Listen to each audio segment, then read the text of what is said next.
Good morning po sa inyong lahat. Kamusta po kayo?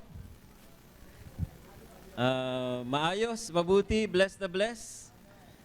Hallelujah. So, first of all, congratulations po sa buong leadership ng LOT and Haro. Palakpakan po natin ang mga taong ginamit ng Panginoon, mga workers, mga dancers, all of you, hindi ko man po mabanggit.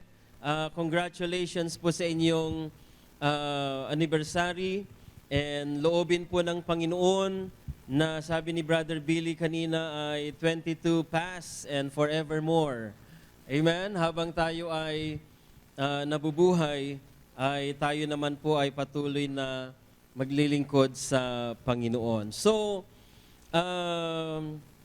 binigyan po ako ng very challenging na theme. The last time na binigyan po ako ni Pastor Joseph was, sabi niya, binigyan niya ako ng freedom na mamili ng text.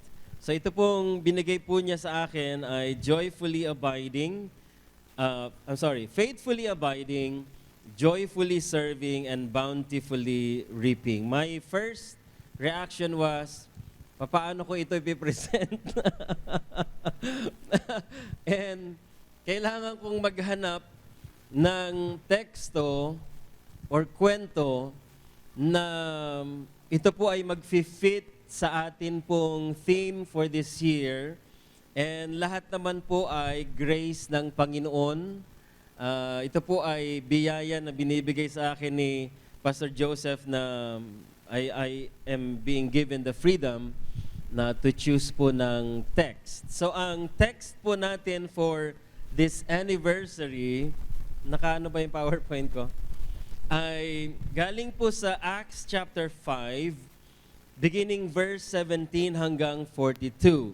So Acts 5, verse 17 hanggang 42. So dahil mahaba, from 17 to 42, ay hindi po natin babasahin yung buong text because gusto po nating gamitin ang mga oras para po sa pag-explain ng mensahe po ng ating Panginoon, faithfully abiding, joyfully serving, and bountifully reaping. Meron po tayong subtitle sa ibaba. It's the story of how the early church served the Lord and responded to the challenges. Ito pong subtitle po natin ay meron po siyang purpose. Ang purpose po niyan ay para bigyan po tayo ng kaunting konteksto sa atin pong theme na tatlong mahahalagang bagay or tatlong mga reactions ng early church na makikita po natin sa atin pong text. Ang aklat po ng mga gawa ay sinasabi po nilang Acts of the Apostles, pero ang contents po ng Book of Acts ay po pwede pong gamitin ang salitang the Acts of the Holy Spirit. And ang main character ng Book of Acts ay wala pong iba kundi ang Diyos, at ang kanya pong ginagamit ay wala pong iba kundi ang iglesia or ang community ng ating Panginoon. As we observe, ang buong Book of Acts po ay naglalaman po ng istorya ng early church. Papaano sila na-establish, papaano po sila na-empower, ano po yung mga challenges na kanilang idinil, ano yung mga problema na kanila pong kinaharap. And what makes it more interesting, brothers and sisters, is that unknowingly to us, yun pong mga responses or lahat po ng mga reactions ng early church na na-record po sa Book of Acts is in itself a pattern for the modern church to copy. Kaya ang layunin po ng message na ito is to look at papaano po nag-serve ang early church at kung papaano po sila nag-respond sa maraming mga challenges na kanila pong kinaharap. And mind you, the challenges that they had faced is nothing compared sa atin pong mga challenges today. That's the opposite. Ano? Because nung unang panahon ay ang risk para po ma-associate sa church ni Jesus Christ noon, ang nakataya po ay ang buhay, ang protection, ang kaligtasan, ang literal na physical life and conveniences ng maraming mga tao noon. Sa atin ngayon, wala pa po tayong nararanasan na mga ganyan.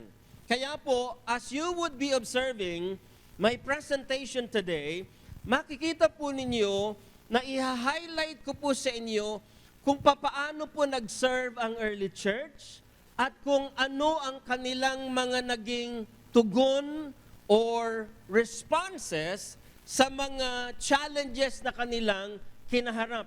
And because ito ang kanilang klase ng service at klase ng tugon, ito po ay pwede po nating gamitin na katuruan sa ating kapanahunan ngayon that whenever we face our own challenges in life, it's okay na atin pong kopyahin or gayahin kung papaano po sila nag-serve, kung papaano po sila humarap sa mga challenges, and most of all, ay naranasan po ng early church yung tinatawag pong bountiful reaping or bountiful blessings. So if God, in the midst of all the challenges na kinaharap po ng early church, was able to bless these people, the same God na kanilang pinaglingkuran, the same God na atin pong pinaglilingkuran, is able to bless us also. That is only kung kaparehas natin ang kanilang magiging reactions sa mga challenges po natin. Amen po ba? Gusto ninyong umuwing pinagpala? Okay, palakpakan natin ang Panginoon. So there's three things, sabi ko hindi ko nababasahin, there's three things na atin pong pag-aaralan for today. The first one is the uncontrolled challenges. The second one is the uncommon response. And third is the unavoidable blessings. Ito naman po ang aking kultura sa aking pong pagtuturo. I limit myself sa 4 or 5 major points. Kasi pag pinaskill ko dyan na we have 6 major points, sasabihin ninyo, ang tagal naman. So hinati ko na lang sa tatlo. And I'm hoping na maintindihan po natin. The uncontrolled challenges is a picture of an uncontrolled situation na wala po tayong kakayanan na limitahan or kakayanan na isakatuparan. Subalit, ito po ay magpapakita sa atin that in life, there are many things na kaya po nating i-control, but more than the things that we can control, ay meron ding mga uncontrolled circumstances na atin pong kakaharapin. Mga bagay na ang usual na ating nagiging reactions ay, bakit ako? Kung kailan ako nag-serve sa Panginoon, kung kailan ako kumilala sa Panginoon, kung kailan ako nag-commit sa Panginoon, bakit ganito ang nangyayari sa atin or nangyayari sa akin? And whenever there is these uncontrolled challenges, alam nyo ba na minsan ito po ay direktang inaalaw ng Panginoon sa ating mga buhay, not to test our faith, but to test our resilience in life.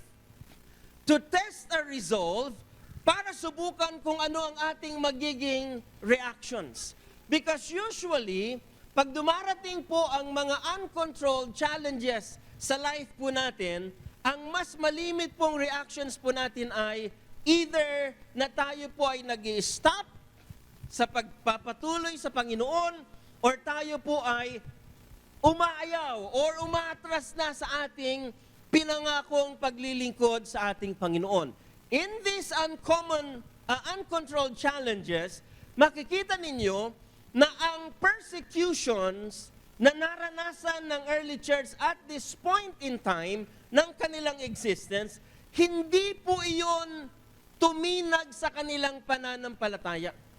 Their faith wasn't shaken. Grabe yung resolve nila. Instead na huminto, instead na umatras, instead na umayaw na, nagpatuloy pa sila. Kaya sa second point, nandiyan yung uncommon response. Because the common response dito po sa mundo ay pag meron ka ng pagsubok, ang bulong ng kaaway sa'yo, kita mo, hindi ka mahal ng Diyos. Dahil kung mahal ka ng Panginoon, hindi magkakaganyan ang iyong buhay. There are many things tayong maririnig. Hindi lang tinig ng kaaway, tinig ng kumare mo. Anong sinasabi sa'yo? Sabi sa'yo eh. Huwag ka nang pumunta dyan. Hindi lang tinig ng kumare mo, tinig ng iyong sarili. Sapagkat pag nakita mo or nag-focus po tayo sa complaints ng ating mga sarili, mga brothers and sisters in Christ, ang tendency or yun pong inclination po ng tao na dumadanas ng pagsubok, sabi ko nga kanina, either they stop, they run away, or they run back towards their old life. But then, pag tama ang ating response, meron din pong unavoidable blessings. And this is one thing na gusto po natin na gamitin as an encouragement for all of us today, na if you have chosen that in the midst of your challenges, you would remain faithful, faithfully abiding, and you joyfully serve, ano yung panghuli? Bountiful blessings. Kaya palakpakan natin ng Panginoon. And let's begin our study for today. So sa Acts chapter 5, verse 17 and verse 18, ito po yung portion ng kanilang existence na hindi pa po sila gaano katagal na nag-exist as a church. Hindi po natin matukoy at what age, probably second year or third year ng kanilang mga, or even a year and a half ng kanilang existence. Sa madaling salita, bago pa lamang po sila sa paglilingkod sa Panginoon. And whenever ang isang tao ay nakakilala po sa Panginoon, they embrace the name of the Lord, they experience the salvation of the Lord, meron pong human expectations po tayo that from the moment you accepted Christ, all things would be happy and go lucky. Na araw-araw ay Pasko. And I remember during my early years ng akin pong pagpipreach, I always say this, sabi ko, tanggapin niyo lamang si Jesus Christ. Buksan ninyo ang inyong puso sa Panginoon. Araw-araw Pasko. So ang mga tao naman, because ayaw ng hindi Pasko, ang lakas pumalakpak. Kaya tinatanggap nila ang Panginoon sa kanilang mga puso. But when the rubber meets the road, sabi po nila, when reality hits you, if your heart isn't prepared to face all the challenges in life, minsan kasi naha-highlight lamang yun pong expectations po natin, but we, na hindi natin nakikita in reality what's really going on. What's really going on. So when you see verse 17 and verse 18, let me read it to you. Then the high priest rose up, and all they that were with him, which is the sect of the Sadducees, they were filled with indignation, sobrang galit, and laid their hands on the apostles and put them in the common prison. So, ang cause ng paglilay hands, hindi lay hands na ganon, kundi lay hands na ganon. Sa mga apostles, it's because of their indignation. Sobrang galit po nila sa mga apostol. So let's put ourselves sa shoe ng mga apostles. Sila ay nagsaserve sa Panginoon, wala naman silang ginagawang masama, wala naman silang ginagawang kasalanan. All they did was serve the Lord knowing na ito ang kalooban ng ating Panginoon. Brothers and sisters, isa sa myth na kinakailangan po nating mabali sa buhay po natin is this: pag ikaw ay nasa kalooban ng Panginoon, wala kang mararanasang pagsubok. That's a myth. Mas malimit, pag ikaw ay nasa kalooban ng Panginoon, mas nakakaranas ka ng pagsubok. The example is the lives of the apostles sa Gospels. There was a story na pinauna ng Panginoon ang mga alagad na sumakay po ng bangka papuntang Ibayo. Pinauna sila, and then did Jesus know na pagdating po sa gitna sila ay makaka-encounter ng storm? Absolutely. Alam ng Lord na makaka-encounter sila. But think of this, sinunod nila ang kalooban ng Panginoon pero meron pa ring storm. Ito ang reality ng buhay pananampalataya dito po sa mundo. Storms or serving God or sa kalooban ng Panginoon, it doesn't exempt us. There's no such thing as exemption sa maraming mga challenges dito po sa mundo. And what's even more curious sa atin pong mga puso is this: sometimes they are uncontrolled.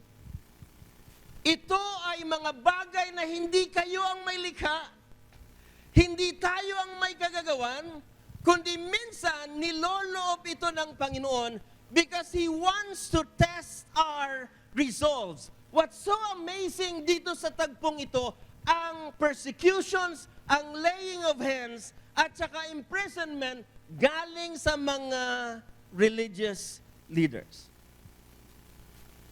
People na nag-e-expect ka na mabait.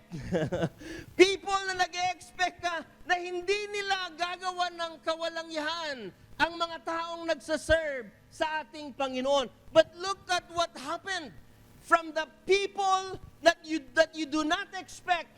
Itong grabing treatment na ito, itong grabing disrespect na ito sa kanila galing. It was uncontrolled, but it was allowed by God Himself. It was allowed by God Himself. Sapagkat sa katotohanan po, brothers and sisters, when you look at the uncontrolled challenges, there are 4 things that we have to understand. It is given. It's not when. It's not why, but it's when. It's a matter of time.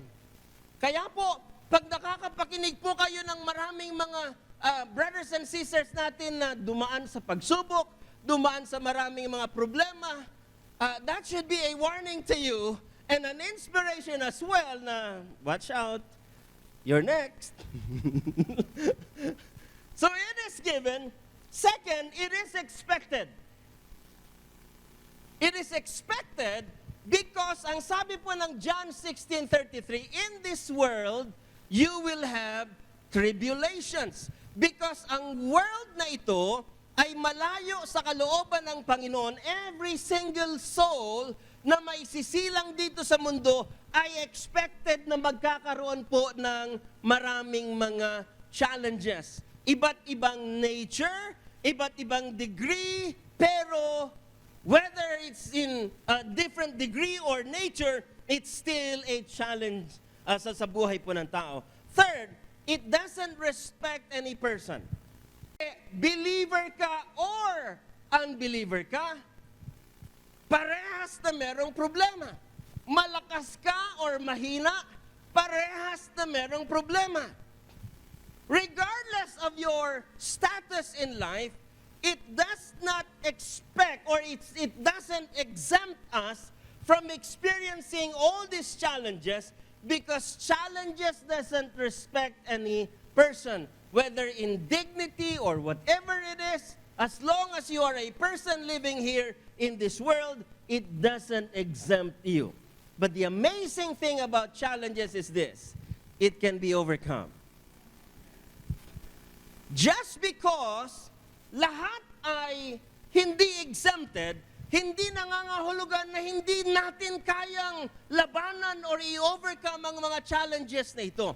Just like the early church, they overcame all these challenges na ito ay nagbibigay sa atin ng pag-asa that there is hope in the midst of all the challenging situations in life. Na sa tingin po natin ay parang sinakluban ka ng basket or pasan-pasan mo ang daigdig na para bagang hindi mo kayang lusutan ang mga pangyayaring ito. One time, meron pong tumawag sa akin, madaling araw, nasa Amerika po ako. Pag madaling araw ho namin sa Amerika, araw dito. Ibig sabihin, buhay na buhay sila, ako tulog na tulog. So I answered my call, I answered my phone, at ang sabi po niya, Pastor, ipag-pray ninyo ako, yung kaibigan mo, sumakabilang bahay. So iyak po siya ng iyak. Bakit ganito ang nangyari, Pastor? Hindi ko naman pinangarap. I married this guy knowing na believer din siya ng Panginoon. But ganito ang ginawa po niya. So I gave her hope na, sister, kaya ka nahihirapan sa pagsubok na yan dahil ngayon mo lang naranasan. Pero ang totoo, hindi ka nag-iisa sa karanasan na yan.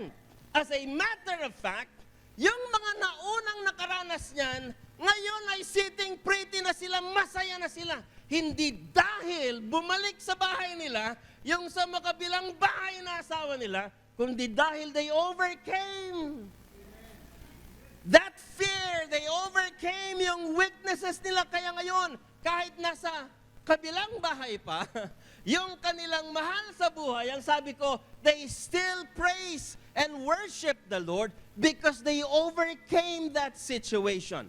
Giving us hope.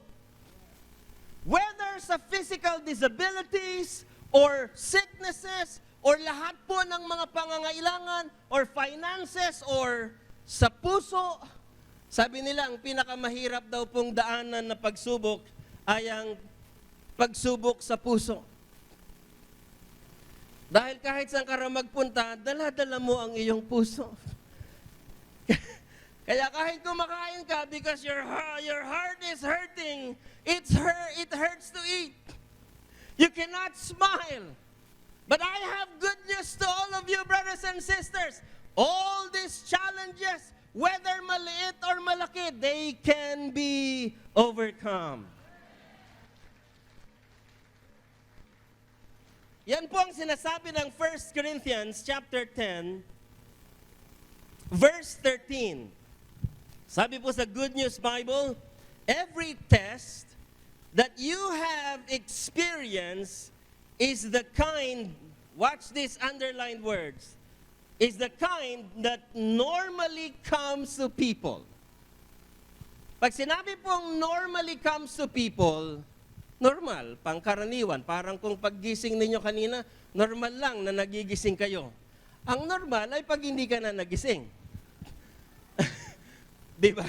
So, sinasabi po ni Paul dito, sabi niya, all the tests, every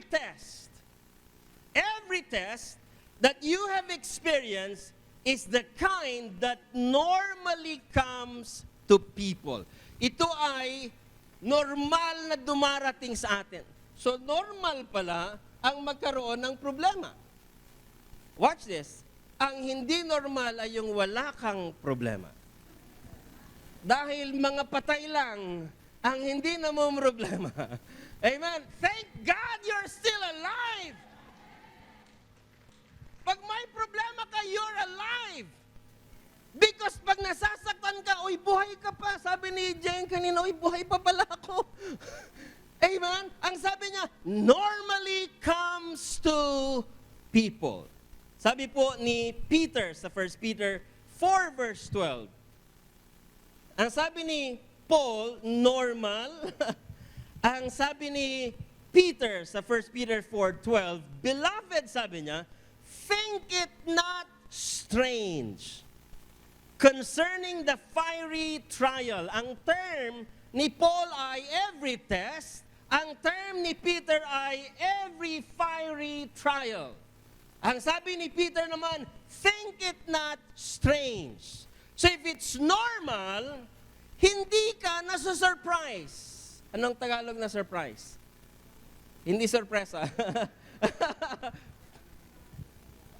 Hindi ka nabibigla. Di ba? If it's not strange, if it's common, then hindi tayo dapat mabigla. Kaya hindi ka bigla-bigla kapag ang pagsubok na dinadaanan po natin ay dahil sa iyong pananampalataya sa Panginoon. Pero nabibigla tayo because this is the first time we experience them. Amen. Nung unang panahon, pag ikaw ay nakitang may hawak ng Biblia papasok ng church, ano ang normal na sinasabi ng mga tao? Uy, yung dating sanggano, pumapasok sa church. Mga siraulo, mga, walang kwenta ang kanilang mga buhay. We all receive all these types of words na binibilittle po nila tayo, pero ang katotohanan, hindi dahil tayo, kundi dahil associate tayo sa ating Panginoon. Meron tayong relasyon sa Panginoon. And nasusurprise tayo, nabubulaga tayo, because this is the first time we experience that. Pero sa mga taong sanay na sa persecutions, ginagawa nilang snack ang persecutions. Ginagawa nilang merienda ang mga persecutions ng mga tao. Kinakain natin ang mga pagsubok na ito. All the belittlings, every circumstances na ibinabato sa atin because we think it normal and it's not strange. Hindi kabigla-bigla ang lahat ng ito. We thank the Lord for all these things.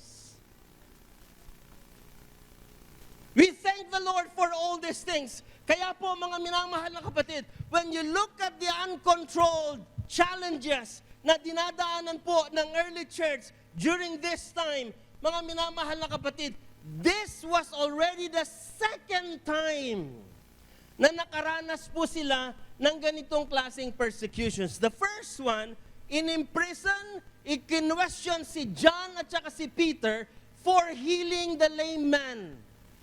Sa John chapter 4, sa Acts chapter 4, sa Acts chapter 5, dumating po yung second wave ng persecution, second wave of challenges. Sa madali pong salita, nung una, probably, nanginig po sila. But this time, ang reactions po ng mga taong ito, praise God. Who praises God in the midst of problems? The only people that praises God in the midst of problems are those people who had already experienced all these problems. They praise God, hindi dahil para nararanasan po nila yun. They praise God because they know that God is with them on the basis of what they had experienced.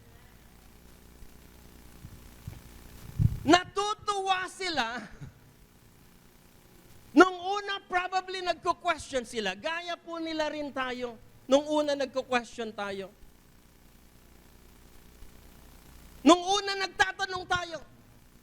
Nung una, we are tempted to go back. We are tempted to complain.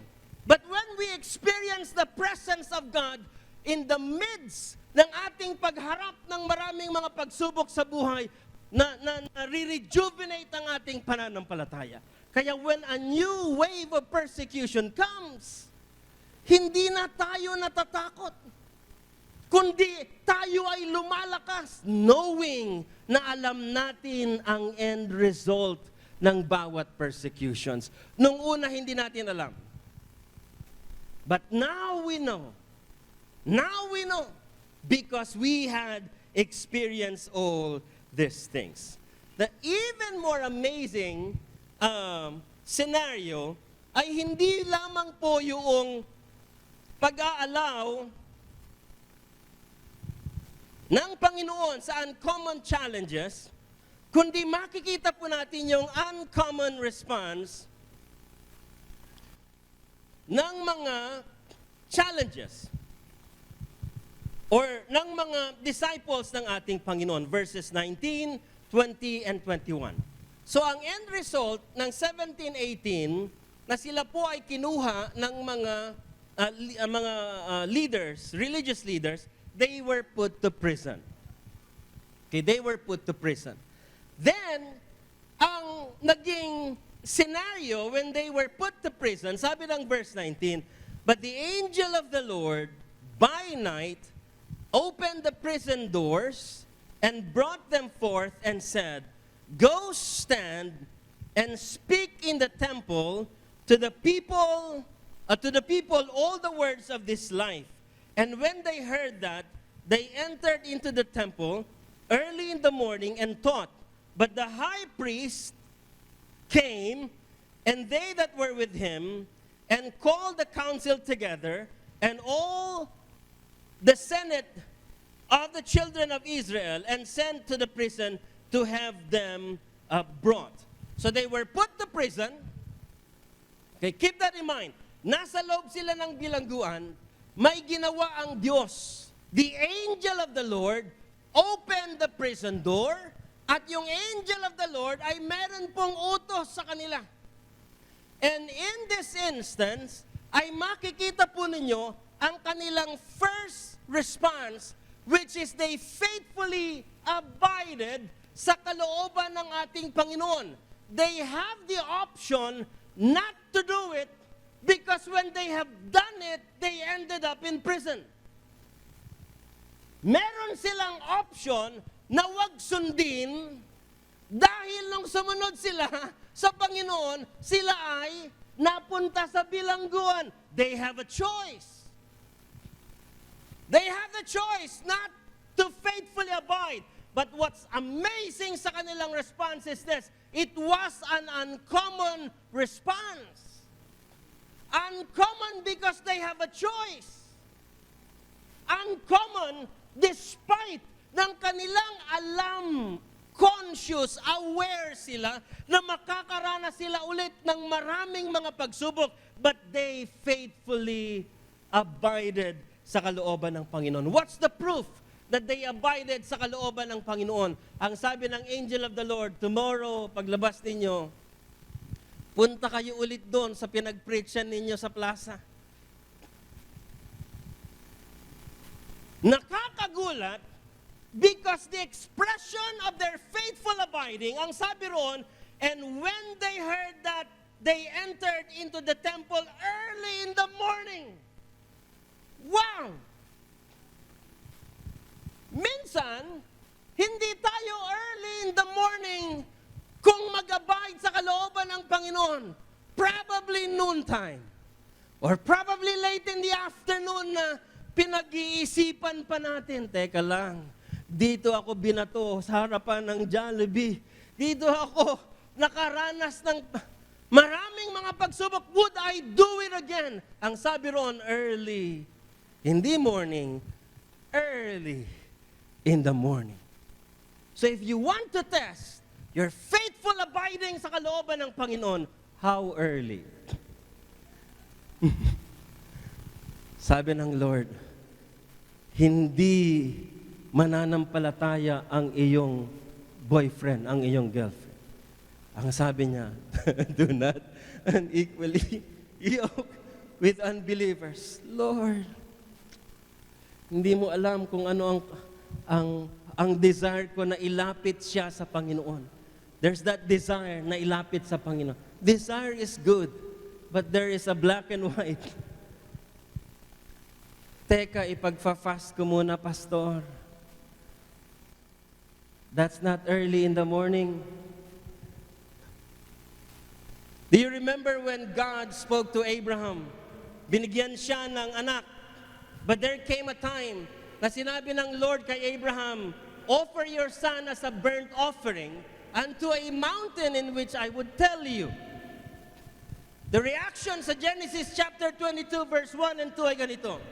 And early in the morning, Abraham rose up. How early we are in terms ng pag-a-abide natin sa kalooban ng ating Panginoon, knowing that that there is that great possibility that you would suffer because you're doing the will of God, not because you're not doing the will of God. Whenever we see, tayo pong mga tao, magaling advance po tayo mag-isip.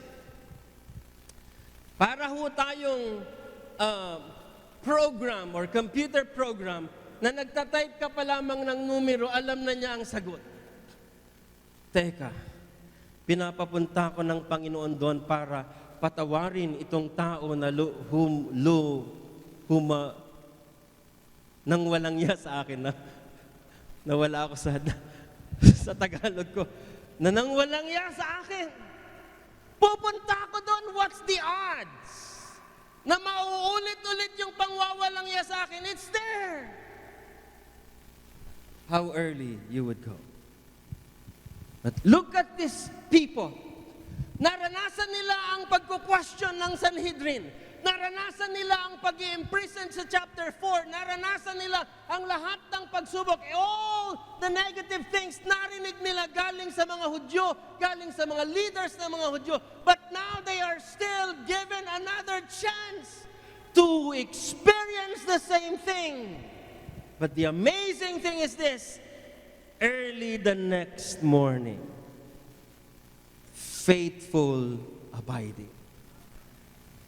Amen. Faithful abiding. Faithful abiding. Meron po akong kilala na lingkod ng Panginoon. Nagpunta po siya sa isang church at blines siya ng Panginoon sa church na yon. Sa church na yon, meron pong honoring the pastor or honoring the speaker. Bago magsalita yung speaker, gusto nilang i-honor yung magsasalita. And the way they express their honoring, meron po silang bitbit na sobre at ibibigay nila sa preacher yung mga sobre na yon. Sa dami po ng umattend, halos kalahati ay nagdala ng honoring seed dito sa preacher na ito. Kinausap ng Lord yung preacher. Yung magpipreach, sabi niya, lahat ng yan ay hindi sa'yo, ibalik mo sa kanila. Sabi ngayon ng Lord sa preacher na ito, kung kaya mong ibalik yan ngayon, kaya ko ring doblehin yan, yung mga bagay na ibabalik mo. So dahil gustong sumunod ng preacher, dalawang preaching ng preacher na yon, lahat ng honoring na seed na sobre, ibinalik niya sa gawain ng Panginoon. Pero what's amazing sa Panginoon, hindi siya pwedeng magpatalo sa'yo. Kung kaya mong very early in the next morning, kaya mong mag-faithfully abide sa ibinibigay sa'yo ng Panginoon, bago ka pa gumising ay meron ng kapalit na ibinabalik ang Panginoon because that's how faithful you are. If you remain faithful, sabi ng banal na kasulatan, God will be faithful to you. Amen. God will be faithful to you. They expressed their uncommon response. They faithfully abided sa kalooban ng Panginoon. Kaya in the end of the story, the Lord blessed them. The Lord blessed them. Verse 29, 30, 31, and 32, then Peter and the other apostles answered and said, they were questioning, ang sinasabi ng mga religious leaders, don't preach the name of Jesus. So ang response ni Peter and the other apostles, ganito. Then Peter and the other apostles answered and said, we ought to obey God rather than men. The God of our fathers raised up Jesus, whom you slew and hang on a tree. Him hath God exalted with his right hand to be a prince and a savior, for to give repentance to Israel and forgiveness of sins. And we are his witnesses of these things, and so is also the Holy Ghost, whom God hath given to them that obey him. Pero ang sabi nila Peter, kasama ng kanyang kasamang apostol, we ought to obey God rather than men. Ang sabi ng mga leaders, tumigil na kayo. Huwag na kayong magpahayag because they were caught red-handed na sila po ay nagpapahayag. They faithfully abided. They were faithfully abiding sa kalooban ng Panginoon. Nahuli na naman sila. Kinwestiyon sila. Huwag na kayong mag-preach. Look at their declaration. We ought to obey God rather than men. Grabing pag-aabide sa kalooban ng Panginoon, grabing pananatili nila sa mga bagay na alam nilang ito ang kalooban ng Diyos. So they showed their uncommon response. They stayed, nanatili sila. What's very common pagdating ng pagsubok sa atin, umaatras tayo. Minsan pag meron tayong mga nararanasan, tinetext ninyo si Pastor, Pastor, hindi mo na po ako aaten ngayon ha. Magpapalamig lang. Sa sobrang lamig, hindi na rin umattend. Natuluyang lumamig. That's the usual response. That's the usual response. At yan ay natutunan natin galing sa mundo. When you are experiencing hardships, the world said, retreat. Sabi ng Panginoon, the more you experience hardships, no retreat. Amen? Because if you retreat, mamimiss mo ang opportunity na makita ang katapatan ng Diyos. Let me underscore this with a story. Alam niyo yung story ni David and Goliath. Si David, maliit pa siya noon. Si Goliath, sabi nila ay 9-footer. So, matangkad. Eksperyensyado, meron siyang tagadala ng kanyang sandata. So, stature pa lang, nakakatakyot. Okay? Ang kapuna-puna, yung mga eksperyensyado na mga leaders ni Saul, ayaw nilang humarap kay Goliath. Sila ay nagtatago. But look at this. Because they were fearful at sila ay nagre-retreat, hindi nila nakita ang kamay ng Diyos. Amen. Because they decided to walk back dahil sa kanilang pananampalataya, they never saw God perform miracles. And here came David. Sino ba yan? Sabi ni David. All he had was a sling and a stone. Okay? A sling and a stone. Ang sabi ng kwento, mga brothers and sisters, I don't need to elaborate this. Isang asinta niya lang, pumasok yung bato sa kanyang noo, bumulagtas si Goliath. Kinuha ni David yun pong sword ni Goliath, yun po mismo ang ginamit niya para, pugutan ng ulo si Goliath. Now, tingnan ninyo, yung mga soldiers na nagtatago sa likod, they were watching a miracle performed through the hands of a boy. Kaya po, if you choose to faithfully abide and keep faithfully abiding sa kalooban ng Panginoon, tingnan ninyo ito, hindi ka lang tagatingin, hindi ka lang tagapakinig ng mga mirakulo na gagawin ng Panginoon. Ikaw mismo ang makakaranas ng miracle ng Panginoon. Amen? Kaya simula ngayon, pag meron tayong pagsubok sa Panginoon, praise God, meron akong pagsubok. Praise the Lord! I will keep coming to the sa service sa Panginoon. The first mistake ng mga mananampalataya is, pag merong pagsubok, they skip services. That's an indication na medyo natetem ka na, wag na lang. Amen? Pero sinasabi ng Espiritu ng Panginoon sa iyo, kaya mo yan. Makikita mo ang kamay ng Panginoon pag hindi ka pa umaten next week,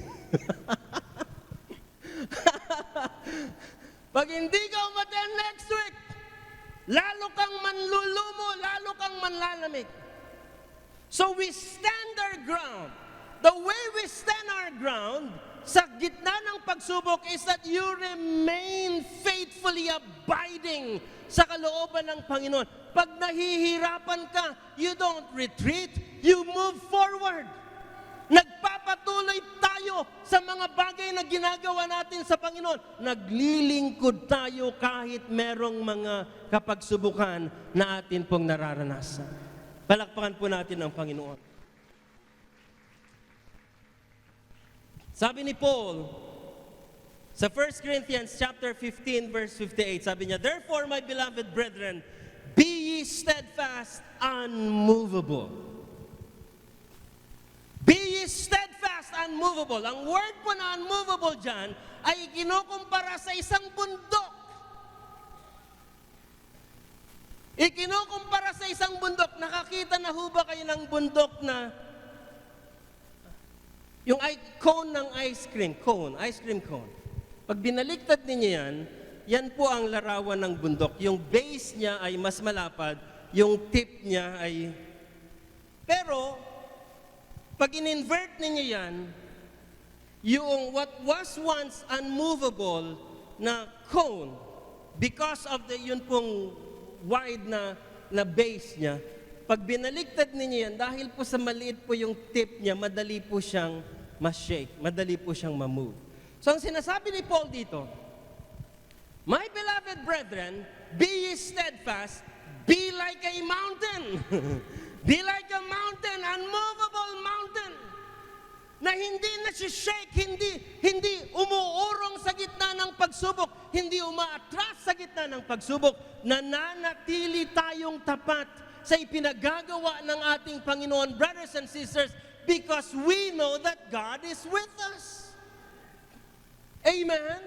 Kaya po, whenever we find ourselves questioning the faithfulness of God, it's not Him who has been unfaithful to you, it's us who became unfaithful to Him.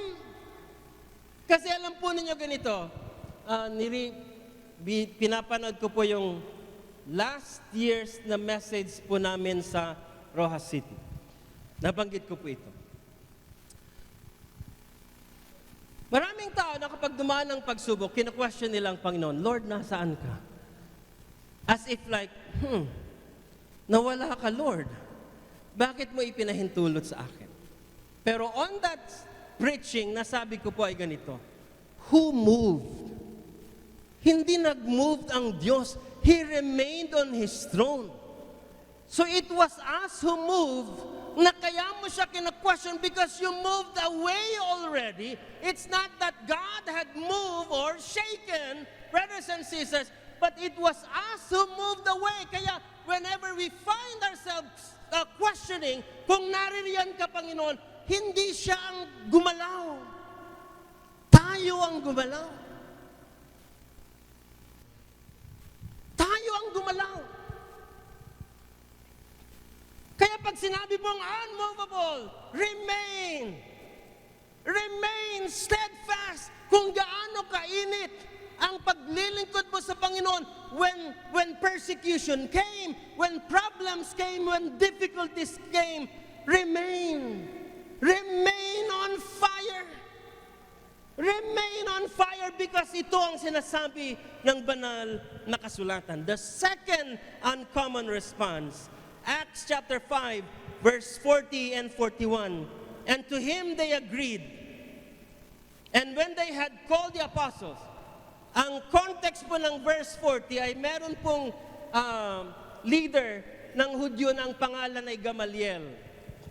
So, before verse 40, nagsalita po si Gamaliel sa mga Hudyo at ang sabi, pabayaan na ninyo sila, malay ninyo, pag kakalabanin ninyo sila, at yan ay kalooban ng Panginoon, kinakalaban ninyo ang Panginoon. And 40, ang sabi niya, "And to him, they agreed, and when they had called the apostles," so nag-agree na sila, okay, pagpatuloy ninyo ang paglilingkod. But when they agreed, they called the apostles and watched the highlighted words and beaten them. Nag-agree na sila, pero ang sabi ron, beaten them. Hinagupit pa rin sila, pinalo pa rin sila. Okay, tingnan ninyo. They commanded that they should not speak in the name of Jesus and let them go. But watch verse 41. And they departed from the presence of the council, rejoicing that they were counted worthy to suffer shame for His name. They were beaten. Pero ang kanilang naging uncommon response? Rejoicing. Can you imagine? They were being beaten. Pag tinignan ninyo yung kanilang mga kamay, may mga pasa, may mga bukol-bukol, merong mga sugat. But whenever they look at their wounds, all these things, ang sabi roon, they were rejoicing. Why? Because ang sabi roon, they were counted worthy to suffer shame. Inaari nila na sila ay naging karapat-dapat na makaranas ng kahirapan dahil sa kanilang affiliation or pananampalataya sa ating Panginoong Hesukristo. Kaya po, they were able to rejoice in the midst of suffering because they thought na kaya sila nakaranas because they were made worthy ng Panginoon. That's one of the truth na napakahirap po nating isabuhay sa mundo. That whenever we find ourselves persecuted, maraming kahirapan, maraming mga kapagsubukan, nagre-react yung ating katawan, nagre-react yung ating laman. Pinost mo ko sa FB, ipopost din kita. Ginawan mo ko ng reels, lahat ng reels ko para sa iyo.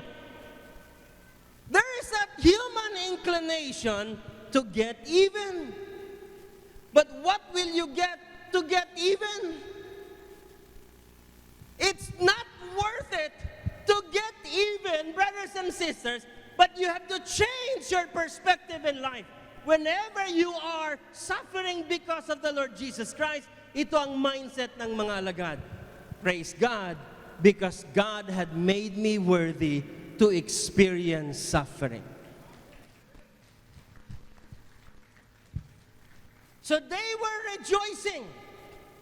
They were rejoicing. They were joyfully serving. Oh my goodness, brothers and sisters in Christ. Think of this, may pasa pa sila, may mga wounds pa sila. Pero ang sabi ng Biblia, they were rejoicing. You could see the hand of Peter, merong sugat, merong pasa ang kamay ni Juan, pero sila ay nagpapatuloy, masaya silang nagsaserve sa Panginoon.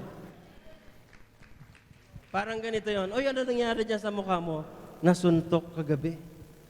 Anong dahilan? Kasi nagpipreach ako doon. Naingayan yung nagiinom. I remember, hindi niyo ho na itanong, na-assign po ako dito way back mga early 19 or late 1990s. Meron kaming pinuntahan nila Pastor Joseph sa plaza. Yung amin pong technician ay lasing. Alala mo yun? Sa sobrang lakas ng trompa, ang gusto ko ay i-tone down. Nagalit yung lasing. Buti na lang hindi ako sinuntok or hindi po nagkaroon ng eksena. What I'm trying to say is this. When you are hurt because of your services to the Lord, yun dapat ang nag-fuel pa sa atin to keep serving and keep serving the Lord. But the amazing thing is this, you don't serve grumbling or complaining, you serve rejoicing. Amen. Natutunan ko po ito kay Pastor Alex Pei, isa po sa mga elders natin. Kagagaling po namin a few weeks ago doon. Sabi niya, pagkatapos ng mag-preach, okay, magbigay tayo. Pero habang lumalapit po yung mga tao, pag nagbibigay kayo, sabi niya, dapat masaya naman kayo. Kaya tinitignan ko ho kayo kanina, habang lumalapit dito. kung masaya kayo.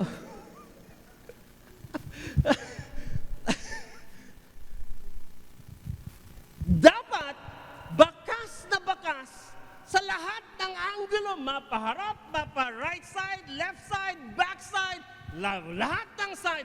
Dapat bakas na bakas ang rejoicing ng bawat sumasampalataya, even if marami siyang pagsubok na pinagdadaanan sa buhay. Amen. Because this is the uncommon response ng mga disciples ng unang panahon. This must be also our uncommon response. We joyfully serve. Amen. Na hindi ka nagsaserve dahil servant ka. Kundi nagsaserve ka because you know it's an honor to serve the Almighty God. Palakpakan natin ang Panginoon. Verse 42, verse 41 and 42.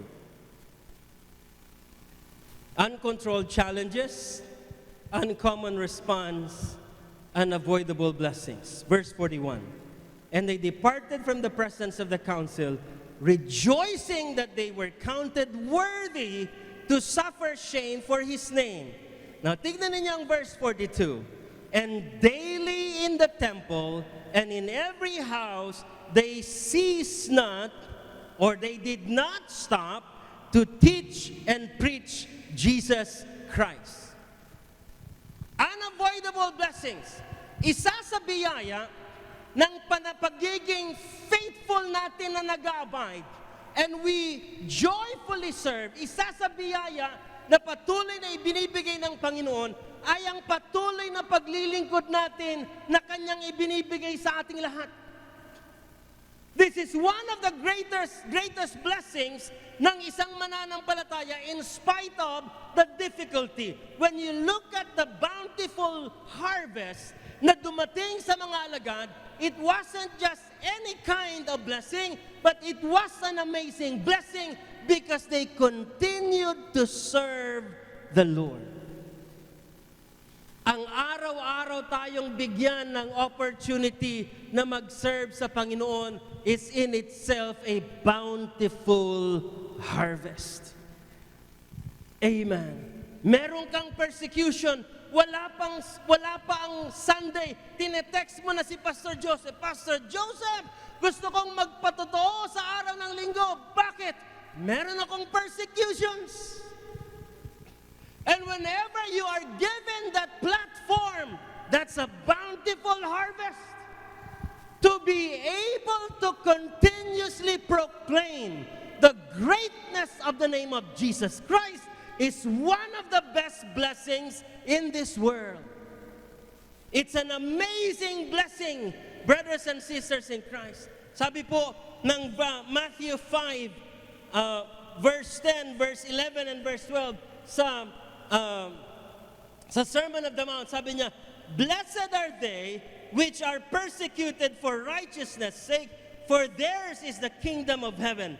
Blessed are ye when men shall revile you and persecute you, and shall say all manner of evil against you falsely for thy sake. Verse 12, ang sabi niya, rejoice and be exceedingly glad, for great is your reward in heaven. Okay, tingnan ninyo. What was the harvest? They continued to preach. They continued to serve. Ngayon ang sabi ng Panginoon sa Matthew 5, verse 10, verse 11, and verse 12, when you are persecuted, sabi niya, rejoice! Eh, Lord, bakit? Sabi niya, great is your reward. Now, ang sabi niya, hindi niya sinabing you will be rewarded. No, ang sabi niya, great is your reward. Hindi niya sinabing good is your reward. Ang sabi niya, great is your reward. That's in heaven. That's in heaven. Kaya po, we are given the assumption ng bawat pagsubok, bawat persecutions na ating nararanasan, bawat kahirapan na ating nararanasan, because we are believers in Christ, there is a reward that awaits you in heaven. You are not just given the bountiful chance to keep serving the Lord, but the Bible says, meron tayong reward sa heaven. Amen. All the more na nabibigyan po tayo ng pagsubok or nakakaranas po tayo ng pagsubok, ano ang nagiging mindset natin? Keep coming. Sige lang, the more I receive ng maraming mga pagsubok, the more I am invested in heaven. Kaya tignan ninyo yung mga katabi ninyo ngayon. Milyonaryo yan sa langit. Pinagpala yan sa langit. Who knows? How much is that reward sa bawat pagsubok natin pong pinagdaanan? Hindi natin alam, brothers and sisters, because the Lord is a great rewarder of great deeds na ginagawa sa Panginoon. Sabi ng isang quote, sabi niya, if you don't like what you are reaping, sabi niya, you better change what you have been sowing. Marami sa atin ang tumatakas sa pagsubok. Kaya walang reward. Marami sa atin ang nagtatago sa panahon ng pagliliglig sa gawain ng Panginoon. Kaya walang reward. If you don't like what you're reaping right now, ang sabi ni Jim Rohn, sabi niya, change what you have been sowing. Kung merong mga nagpunta rito ngayon na nakatago pa rin dahil sa pagsubok, lalabas tayo ngayon. Anong pagsubok ngayon? Palakpakan natin ang Panginoon. Sabi ng Galatians chapter 6 verse 9, sa Good News Translation, ang sabi niya, so let us not become tired of doing good, for if we do not give up, the time will come when we will reap the harvest.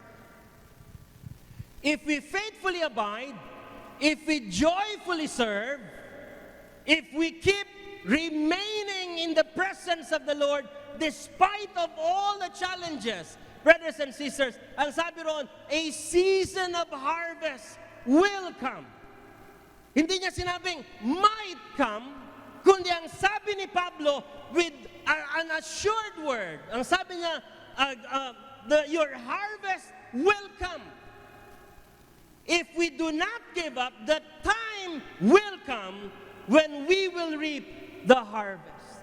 And we decree and declare, brothers and sisters in Christ, for 21 years, Pastor Joseph and all the elders of LOT and Iloilo, for 21 years, you have faithfully abided.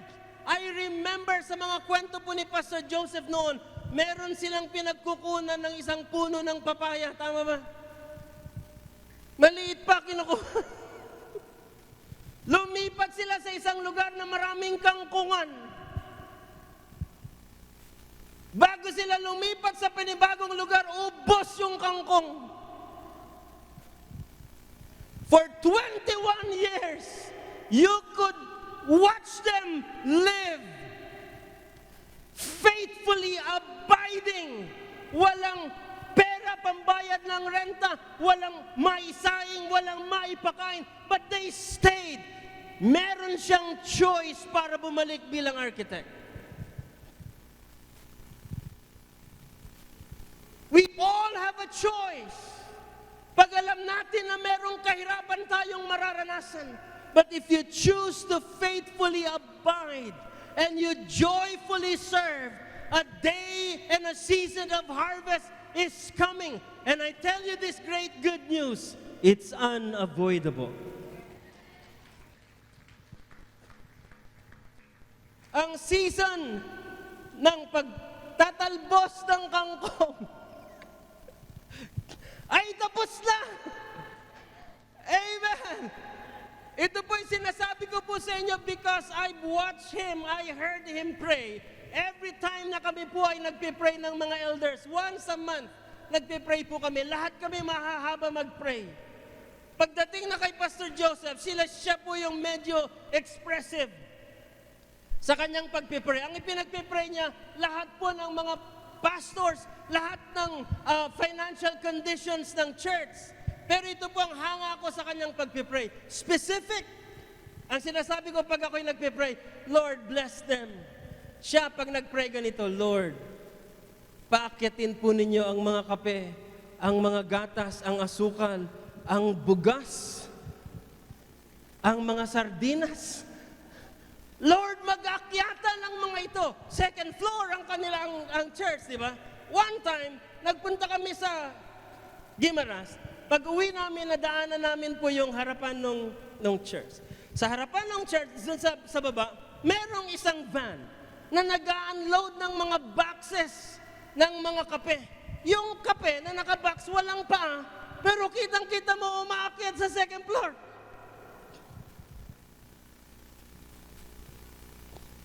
I tell you, brothers and sisters in Christ, lahat ng ginamit natin na pamamaraan para sa paglilingkod sa Panginoon, if we faithfully abided and despite of all the challenges, we joyfully serve, there is a season of harvest. I am sure, yung kape kila Pastor Joseph noon, sila ang bumibili. Ngayon, nakikitang umaakyat, hindi mag-isa, kundi isang box. Amen. Ipinapatotoo ko po ito sa inyo because when you faithfully abide and we keep joyfully serving sa Panginoon, despite all this, kayang i-overwhelm ng Panginoon ang lahat ng mga challenges, paghihirap na pinagdaraanan po natin. Because the God we serve is a God of miracle. Tingnan ninyo, hindi lang safe ang inyong eternal reward sa itaas. Meron din siyang pang-physical. Hindi siya pang-spiritual lang. Pang-physical pa siya. And I remember him praying. Sabi niya, Lord, mag-akyatan ng mga iba't ibang currencies sa mga bank accounts ng mga churches. Hallelujah. One time, nag-text po sa akin si Pastor Jane. Sabi niya, Pastor Alan, masayang-masaya siya. Because unknowingly to all of us, may mga ibang tao na ginagamit ng Panginoon na hindi member ng LOTM. Nagtatanong lang siya sa mga kaibigan niya, maya-maya, meron nang magsesend. Hindi mo alam kung saan galing. Amen? Brothers and sisters in Christ, the Lord is a great rewarder of great deeds. He is a great rewarder of great deeds. Just to highlight my point, let's look at the example of Paul the Apostle. There's two instances sa book of Acts na tinest ni Lord ang resolve ni Apostle Paul if he would keep on serving the Lord or pwede na siyang hindi magpatuloy. Sa Acts chapter 20, kinausap po siya ng Holy Spirit. And ang sabi ng verse 22, and now behold, I go bound in the Spirit unto Jerusalem, not knowing the things that shall befall me there. 23, save that the Holy Ghost witnessed in every city, saying that bonds and afflictions abide me. So sabi ng Holy Spirit, pag pumunta ka sa Jerusalem, bonds and affliction comes to you. Mararanasan mo ang bonds and affliction. Holy Spirit pa lang yan. Ang kausap niya ay mga taga-Ephesus. Sa chapter 21, merong prophet. So una, Holy Spirit, pangalawa, prophet. Verse 10 sa Acts 21. And as we tarried there many days, there came down from Judea a certain prophet named Agabus, and when he was come unto us, he took Paul's girdle and bound his own hands and feet, and said, thus saith the Holy Ghost. So the Holy Spirit, sabi ng Holy Spirit, bonds and affliction will come to you pag pupunta ka ng Jerusalem.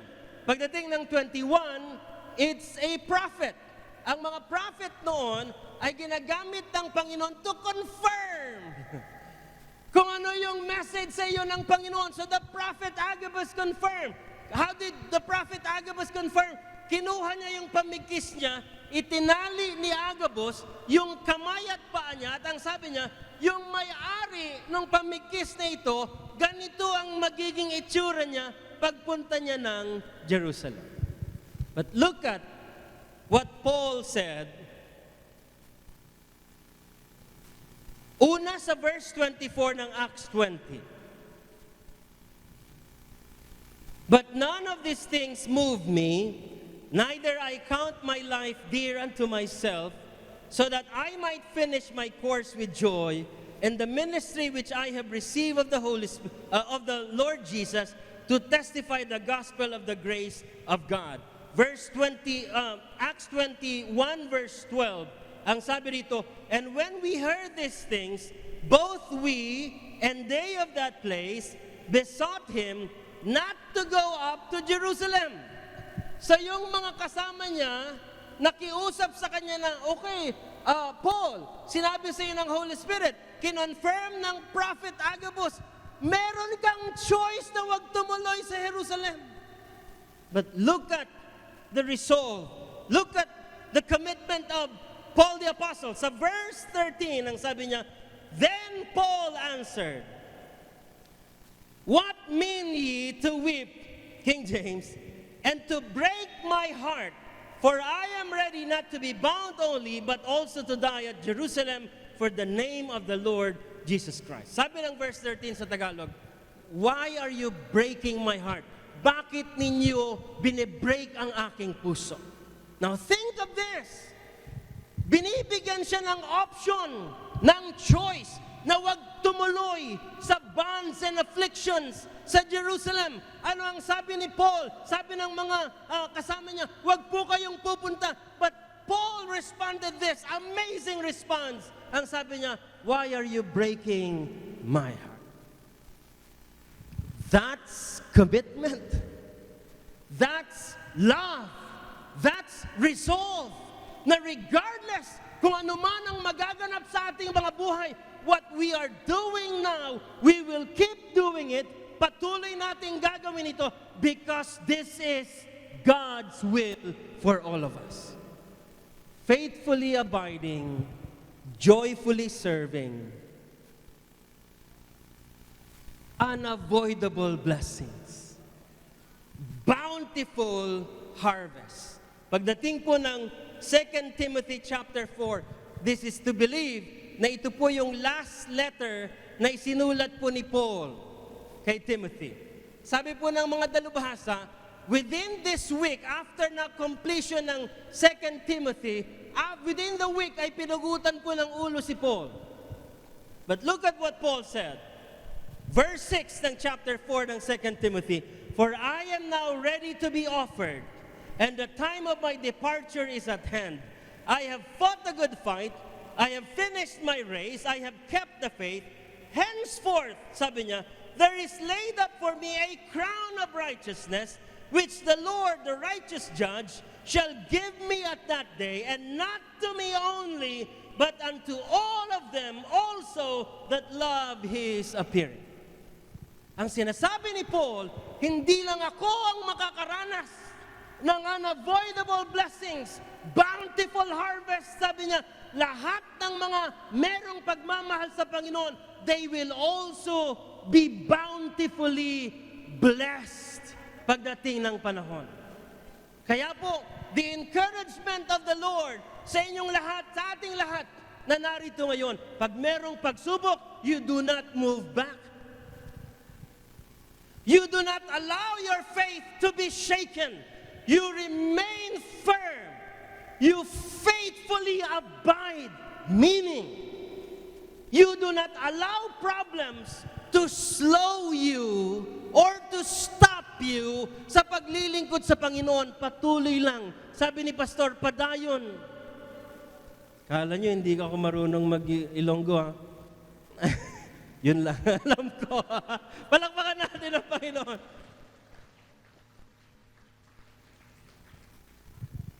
Patuloy lang. tayo knowing nang sabi ng banal na kasulatan, our labor in the Lord is never in vain. Kaya meron tayong inspirasyon na magpatuloy, nahihirapan ka, ang daming mga persecutions, ang daming mga naririnig kang pinagsasabi, mga walang kapararakan, mga walang kwenta, walang mga kalapastanganan na pagsasalita. But because your resolve is firm, anong sinasabi mo? I will keep moving forward, I will faithfully abide, and in spite of all the difficulties, I will joyfully serve. I will joyfully serve. At ang sinasabi ng Biblia sa atin, if you do not give up, harvest season will come. Amen. A harvest, a day of harvest will come. Amen. It's not just a bountiful reaping of an opportunity to keep serving God, but the assurance na meron tayong reward sa itaas. And also, if you will keep serving the Lord, brothers and sisters in Christ, all of our needs here, because we are serving the Lord joyfully, kayang i-meet iyon ng Panginoon. Amen. If we keep serving the Lord, if we faithfully serve the Lord. Just to close this presentation, I read a story about a street preacher sa Kansas City. Doon po sa isang mataong lugar sa Kansas City, doon po sa corner ng some kind of a business district, dahil nakakilala po siya sa Panginoon, and the Lord told him to preach doon po sa street corner na yon. So nagdala po siya ng portable na speaker, tumutugtog po siya, at meron po siyang microphone. The first week ng kanyang patuloy na pagpipreach, overwhelmed siya, love niya ang paglilingkod sa Panginoon. The second week, the third, fourth, umabot po ng 6 months, wala pong tumatanggap sa Panginoon.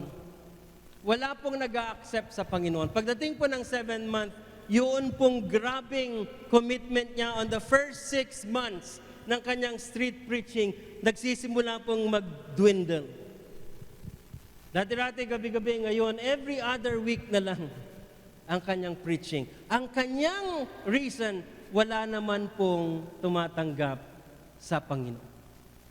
Until he decided to stop preaching, and then the first day that he decided to stop preaching, meron pong isang mama na paikot-ikot doon mismo sa space na kanyang kinalalagyan, but he was watching that place. Yung preacher, he was watching that place kung ano ang magaganap. And unknowingly to him, itong mama na ito ay hinahanap yung dating preacher na naririnig niya gabi-gabi for 6 months. Dahil siya ay nagtatrabaho doon. And then, make the long story short, yung preacher mismo that was watching this guy, lumapit po siya doon sa preacher at ang sabi niya, are you looking for someone? Sabi nung lalaki, sabi niya, I was looking for that preacher who preached there, who preached nightly for 6 months. Sabi niya, nasan na kaya yun? And the Lord spoke to this man, itong preacher, ang sabi niya, tell him that you are that preacher. And then, habang kinakamayan niya yung mama na yon, ang sabi ng Lord sa kanya, see, sabi niya, your work in the Lord is never in vain. Your work in the Lord is never in vain. Kung walang nasasayang na paglilingkod sa Panginoon, how much more na kahit sa gitna ng ating paglilingkod, meron tayong mga kapagsubukan and we still keep serving and we still faithfully abide sa kalooban ng Panginoon and we joyfully serve. Brothers and sisters in Christ, God is a great rewarder of good deeds sa Panginoon. Kaya niyang lampasan ang lahat. ng mga ginagawa natin para sa ating Panginoon. Kaya po, if you feel like gusto mong mag-give up, gusto mong manghina, gusto mong mag-stop, dahil sa gitna ng mga pagsubok, ano ba yan? Kung kailan ako nag-decide na mag-serve sa Panginoon, bakit marami akong pagsubok? All the more that you must make a declaration na kahit ganito ang pagsubok ko ngayon, I will continue to serve the Lord. Kaya LOTN Iloilo, 22 years is gone, forevermore. LOTN for life, and we will continue to serve the Lord no matter what happens. Tayong lahat ay magsitayo.